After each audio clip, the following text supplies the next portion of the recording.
दुबईमध्ये येऊन job search करायचा झाला तर साधारण किती खर्च येईल?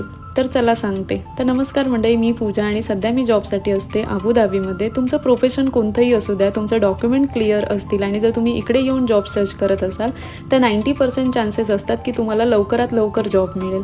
त्यासाठीच लागणारा खर्च तर पहिली तुम्हाला फ्लाईट तिकीट लागेल आणि फ्लाईट तिकीट ही सीझनवर डिपेंड असते. कधी तुम्हाला 10,000 पण मिळेल तर कधी ती 20,000 पण मिळेल. नंतर महत्त्वाचा आहे तो विजा चार्जेस हे तुमच्या एजंटवर डिपेंड आहेत, पण साधारण 600 ते 800 पर्यंत खर्च येतो. म्हणजे तुम्ही 20,000 रुपये धरून चला, 20,000मध्ये तुम्हाला 2 महिन्याचा विजा मिळतो.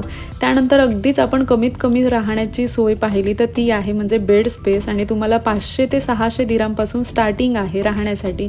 म्हणजेच आपले 16 ते 17,000 रुपये मंथली तुम्हाला द्यायचे आहेत राहण्यासाठी. त्यानंतर जर तुम्ही जेवणाचा विचार केला तर तुम्ही बाहेर एखादी मेस लावली तर 700 ते 800 दिराम तुम्ही मंथली द्यावे लागतील. म्हणजे 17 ते 18,000 रुपये तुम्हाला मंथली द्यावे लागतील. पण त्याऐवजी जर तुम्ही एखादा छोटासा कुकर आणि थोडं धान्य जर खरेदी करून तिथल्या तिथं जेवण बनवलं तर ते सोयीस्कर पडेल. कारण तुम्ही ज्या बेड्समध्ये राहाल तिथं तुम्हाला वायफाय, गॅस, गरम पाणी, इलेक्ट्रिसिटी या सगळ्या गोष्टी प्रोव्हाइड केल्या जातात आणि त्याचे तुम्हाला ॲटलिस्ट 20-40 दिराम एक्स्ट्रा घेतले जातात. म्हणजेच आपले 500-600 रुपये.